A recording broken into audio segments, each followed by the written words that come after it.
BFA Nation, Gabe, Nick, and we are here today for another installment of Cricket Tuesday. And I'm super excited for this one, Nick, because as you know, my West Indies has been in quite a downward spiral. And sometimes, you just need that nostalgia in order to make yourself feel better. Hold that teddy bear, have a good cry, and watch the good old days. Thinking about the good old days. And when we talk about the good old days, the heyday for the West Indies was obviously during the late 70s, early 80s.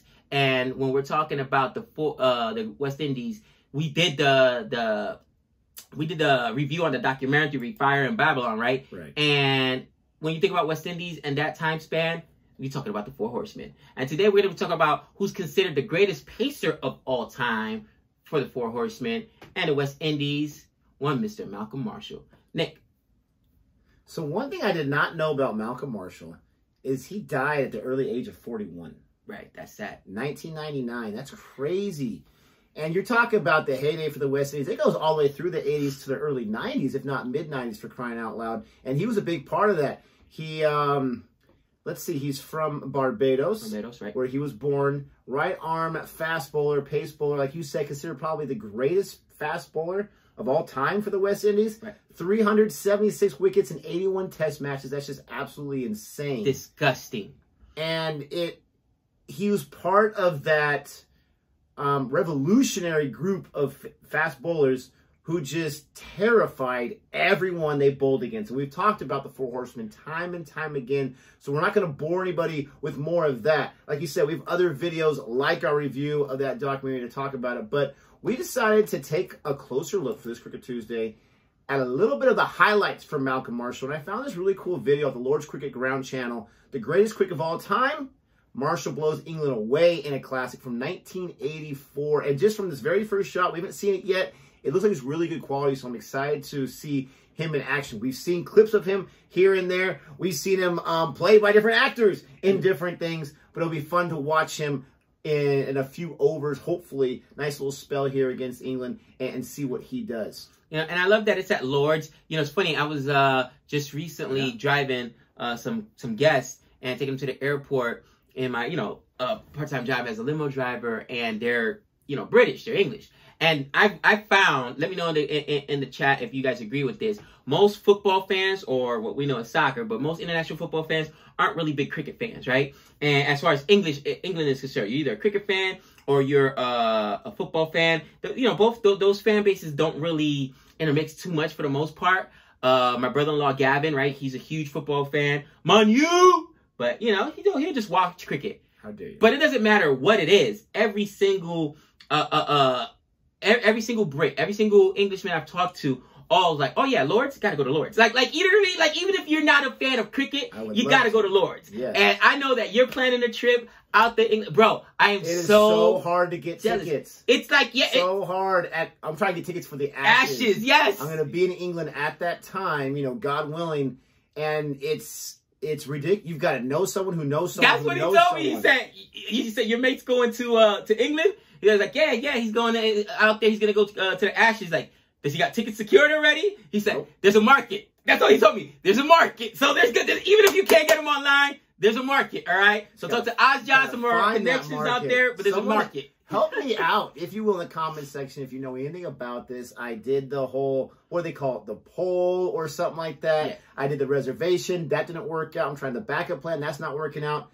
I'm going to be crushed if I'm out there and it's happening at Lord's at that time. I'm not able to, Bro, you stand outside of the stadium and you literally buy a ticket from a scalper. They've got to have scalpers. Let us know in the chat. Are there scalpers that said, like, and I'll get arrested on international waters. You think they're going to Brittany Griner me? Yeah, we're Americans. We'll be all right. It's England. It depends where you're at, right? If she was in Russia, that's a different story. Yeah, it's a different story. Take me back and show me a few things. It's a different story, all right? It's England. We're little brothers. We're the little brothers. You know what I mean? They're initially the father country, so it's like, yeah, we're practically related. We're cousins, bro. Easy. Now, if you were in a different country like, I don't know, Mexico or even Russia or China, yeah, don't buy scalp tickets. Don't type out there. But just saying. You don't want to get grindered. Did we just turn it into an adjective? Oh, my word. They ain't going to make no swap for good old Nick. said they're not swapping for me. They're not going to. Oh, man. Who are you? But we're going to go ahead and check this out. Thank you so much for watching this video. If you would be so kind, if you like what you see, please don't forget to like and subscribe. Please, please, please. And here we go. Look at that quality of video. Woo! Sit down there, cousin. And they give him a stare. Is this what you always ask for when you're getting pumped? Always. A guy wants to be up on the crease on you? Okay. What? And look at the wicketkeeper without any Back up. gloves. Is that the wicketkeeper there? Or is that just, no, it's just one to slip. Dude, it just glanced on him. Ooh. Right now. He comes at an angle, too. That's crazy. Oh! Got him. Wow, what a wicketkeeper right there. Great catch. That was one-handed. But you see what happens after the guy's worried about his head getting taken off. He's so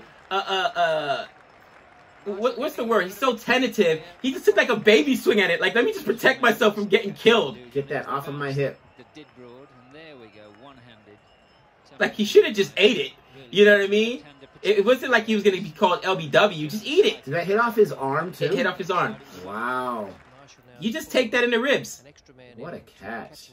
Can't get over that catch. I mean, that's easy for me to say, you know, wear it in the ribs. Like, it's this guy? Are you crazy? Ooh. That was fast.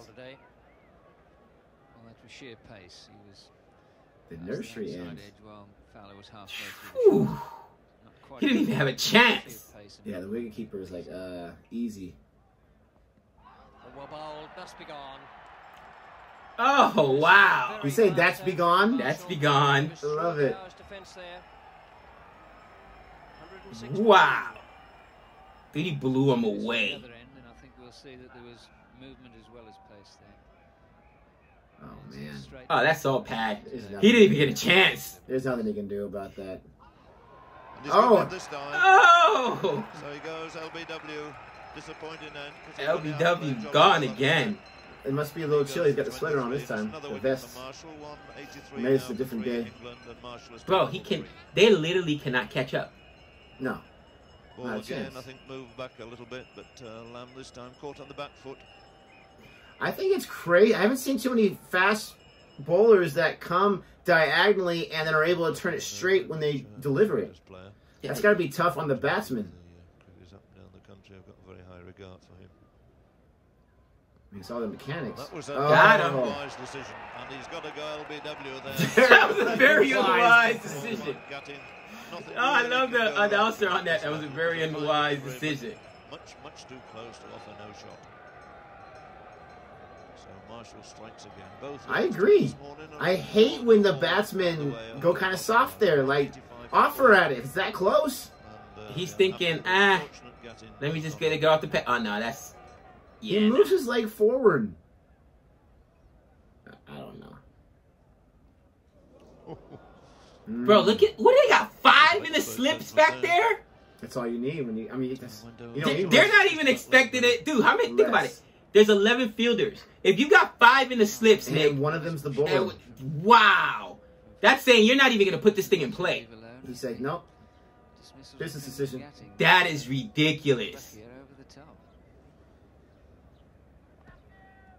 You got the wicketkeeper. It looks like 4 in the slips. That's ridiculous. And he's gone. Beautifully caught. Wow, he caught that too. Nick, no, I'm wrong. It's a wicketkeeper and 5 in the slip. There's 6 people back there. They're like, bro, you don't even have a chance to put this in play. No. Wow. I've never seen that alignment. Intimidation too.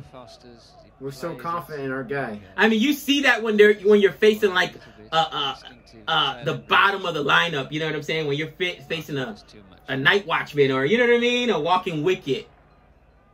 Dude, I love it. Marshall to Willis.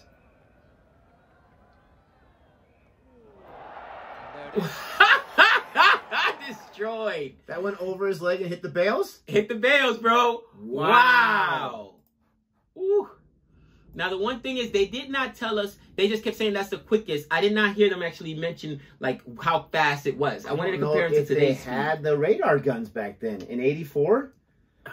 We had them in baseball, so they should have them in cricket. You would think at Lords they would have it. You're right. They didn't mention speed. But I'm trying to think, Jeff Thompson is regarded as one of the fastest, if not the fastest, ever, right? At least in that generation.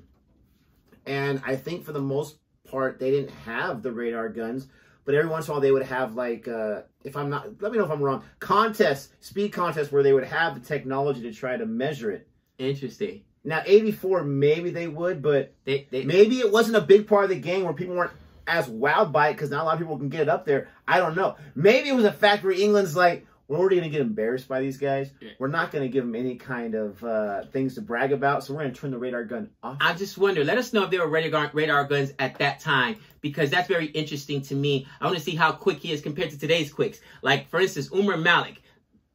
Bro, the kid's throwing out a $147. That's easy. That's gas. Easy speed. That's disgusting. You know what I mean? And, you know, fun fact, did you know how they first did MPH in baseball?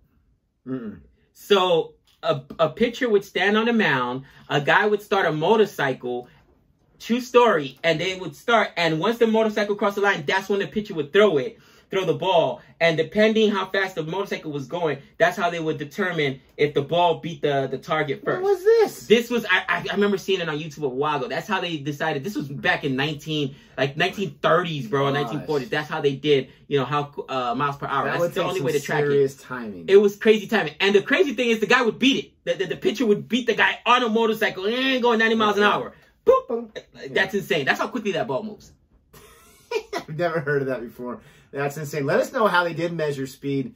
This was, man, this was a glorious thing to watch. And it was so, I'm trying to think of the right word. Like, it was just... Dominant. Dominant is the word. It was dominant, but it was, like, effortless, it seemed. Right. And the batsmen, I mean, these are world-class batters, and they had no idea what to do. The guy's moving his pad.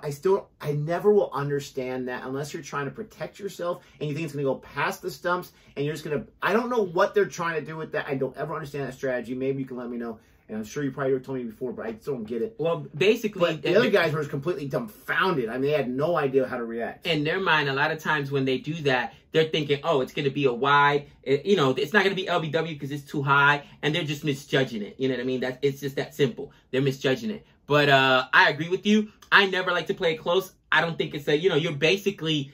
you know, leaving it the chance. Now, if you know it's going to be super high or whatever, or super wide, then whatever. You get your knee out there, block it. But why take that chance? I hear you. Because my hands aren't fast enough to get to the ball. That's what you're thinking. My hands are not fast enough to get to this ball. So just let it go. That's what I'm saying. Why put, because you even put yourself, because if it's like a judgment call before they have DRS, you put yourself at a 50-50 chance of the umpire calling you LBW. That's a good point. I don't get it. There's something I'm missing, obviously. Unfortunately, he passed away of colon cancer. He was coaching before that. And wow. I don't know if this is accurate. I can't imagine this is accurate. It's saying that when he passed away, he weighed a little more than 25 kilograms. That's 55 pounds. There's no way. No. A grown man weighs that little. I mean, you see, unfortunately, the pictures of different people like Chadwick Boseman or whatever, where they were like, yeah, you lose a lot of it, but 55 kilograms. That's sad. Super sad. Legend deserves more than that. Wow. Absolutely amazing performance, so I don't want to end on that note. Thank you so much for watching our video here. Let us know what are some other memories you have of Malcolm Marshall. What are some other videos we should check out of him or other members of the Four Horsemen? And with all that being said, don't forget to like and subscribe. And until next time, that's 6 runs.